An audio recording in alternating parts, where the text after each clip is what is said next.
4 साल से इंसाफ और इलाज के लिए दर-दर भटक रही है हल्द्वानी की कविता बिष्ट। मनचले ने तेजाब डालकर छीन ली थी आंखों की रोशनी।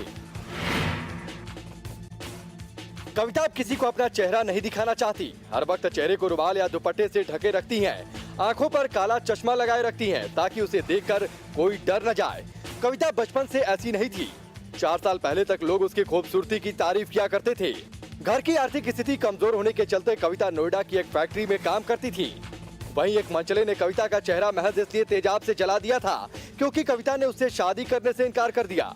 तेजाब गिरने से कविता का चेहरा तो खराब हुआ ही, साथ ही उसकी आंखों की रोशनी भी चली गई। पुलिस ने कुछ दिनों में उस मनचले को गिरफ्तार तो कर लिया, लेकिन कुछ ही दिनों में उसे छोड़ भी दिया। घर की आर्थिक हालत पहले से खराब थी। ऐसे में कविता कहां से अपना इलाज करा पाती।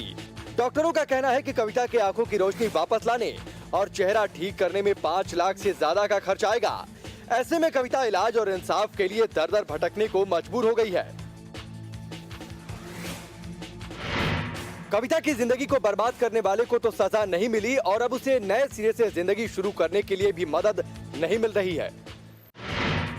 बेटियों को बचाने के लिए आगे आई खाप पंचायतें। मुजफ्फरनगर में कन्या भ्रूण हत्या पर लगाम लगाने के लिए हुए कई अहम बैठक।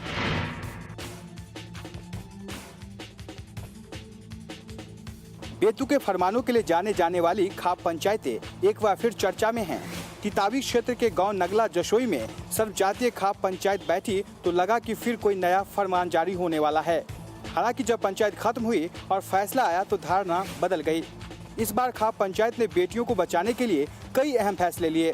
कन्या भ्रूण हत्या पर लगाम लगाने के लिए पंचायत ने फैसला किया है कि दोषी पाए जाने वाले डॉक्टर पर हत्या का मुकदमा दर्ज होगा।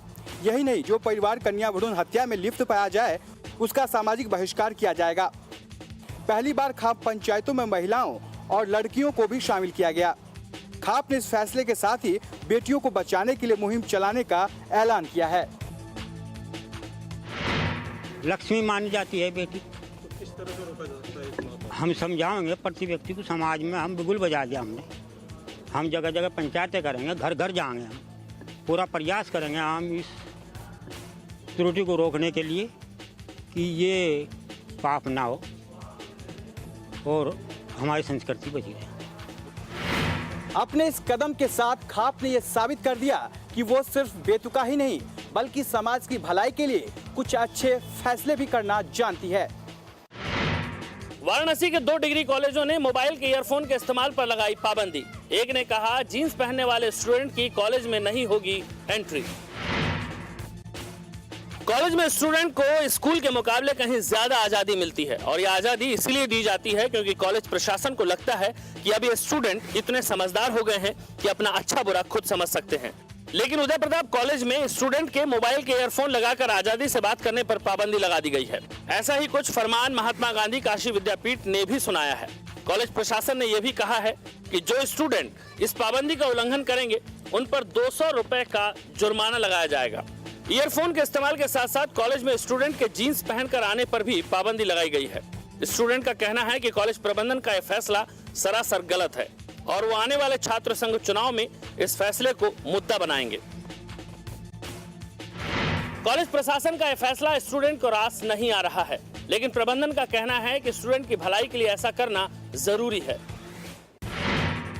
नहीं थम रहा है सूबे में बिजली कटौती पर बवाल का सिलसिला। कानपुर में गुस्साए लोगों ने किया हंगामा। भैरव घाट मोहल्ले पर सब स्टेशन पर हुआ पथराव।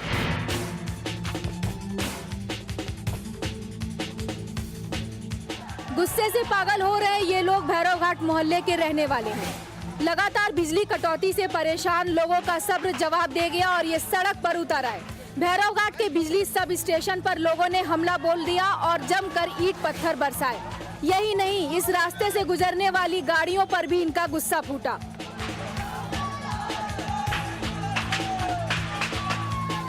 हंगामे की खबर पाकर मौके पर पहुंची पुलिस से भी ये लोग भिड़ गए और पुलिस टीम पर भी पथराव कर दिया। जवाब में पुलिस वालों ने भी पत्थर चलाए और लाठियां फटकाकर हंगामा कर रहे लोगों को खदेड़ा। लगभग 2 घंटे तक भैरव घाट मोहल्ले में सड़क पर हंगामा होता रहा और वहां से गुजरने वाले लोग परेशान होते रहे।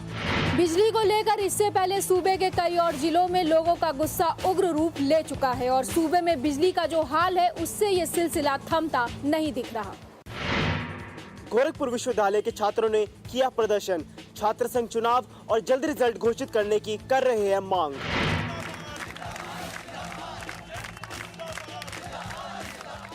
दीनदयाल उपाध्याय यूनिवर्सिटी के स्टूडेंट्स मेन गेट बंद कर गेट पर ही चढ़ गए थे और वहीं से नारेबाजी कर रहे थे।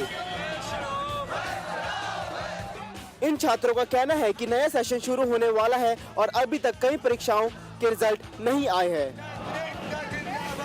ऐसे में पढ़ाई कैसे होगी उन्हें समझ में नहीं आ रहा। रिजल्ट के साथ साथ ये स्टूडेंट्स कॉलेज में सीट बढ़ाने और छात्र संघ चुनाव की भी मांग कर रहे हैं। छात्रों के प्रदर्शन के बाद चीफ प्रॉक्टर ने कहा कि वो इन छात्रों की मांग विश्वविद्यालय प्रशासन तक जरूर पहुंचा देंगे। छात्रों की कुछ उचित मांगे हैं जिनको मैं प्रशासन तक पहुंचा दूंगा। जैसे इन लोगों ने एक डिमांड ये की है कि 20-25% सीट वृद्धि की जाए, प्रयोगात्मक कक्षाओं में भी सीट वृद्धि की जाए। छात्रों के नारेबाजी के चलते कई घंटों तक विश्वविद्यालय में कामकाज बंद रहा और सड़क पर जाम लगा रहा। मऊ के सराय लखनसी इलाके में पेड़ पर चढ़कर डाल काटना युवक को पड़ा महंगा। 11,000 वोल्ट की तार की चपेट में आने से हुई मौत। गुस्साए लोगों ने किया हंगामा।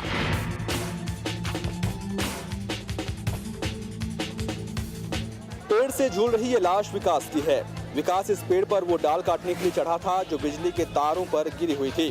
तार टूट ना जाए इसीलिए वो डाल काटना चाहता था, लेकिन 11,000 वोल्ट के तार में दौड़ रहे करंट ने उसकी हसरत पूरी नहीं होने दी।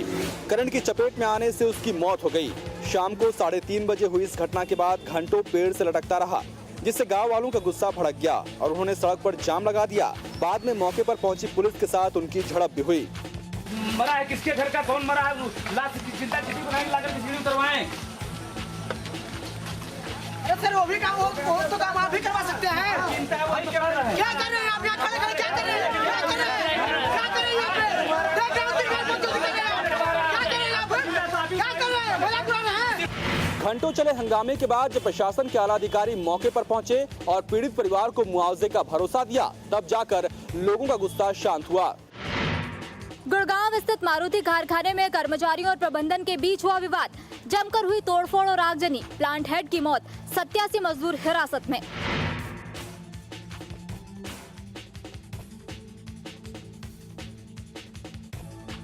मानेसर में बनी मारुति के कारखाने में बुधवार की शाम कर्मचारियों और प्रबंधन के बीच किसी बात को लेकर विवाद हुआ, जिसके बाद एक कर्मचारी को निलंबित कर दिया गया।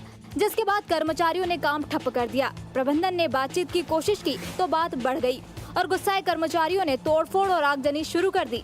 कर्मचारियों ने कारखाने के एक हिस्से में आग लगा दी। इस आग की चपेट में आने से कारखाने के प्लांट हेड अविनाश देव की मौत हो गई, जबकि 90 लोग इस हंगामे में घायल भी हो गए। मौके पर पहुंची पुलिस ने बल प्रयोग कर हंगामे पर काबू पाया। इस मामले में 87 मजदूर को हिरासत में लिया गया है। एहतियातन प्लांट के बाहर भारी पुलिस बल तैनात किया गया है। साल भर के भीतर मारुति के मानेसर कारखाने में श्रमिकों और प्रबंधन के बीच यह टकराव की चौथी घटना है। बरेली में जिस पर थी चोरी रोकने की जिम्मेदारी, उसी ने कर ली चोरी। मोटरसाइकिल चोरी के आरोप में सिपाही हुआ गिरफ्तार। नीली टी शर्ट पहने शख्स का नाम कपिल तोमर है। कभी कपिल दूसरों का हवालात में बंद किया करता था।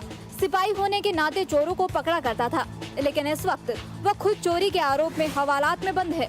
इज्जतनगर थाने में तैनात सिपाही कपिल पर आरोप है कि उसने बरेली के एसपी सिटी के दफ्तर में खड़ी एक दारोगा की मोटरसाइकिल चुरा ली और आराम से उसे अपने घर ले गया।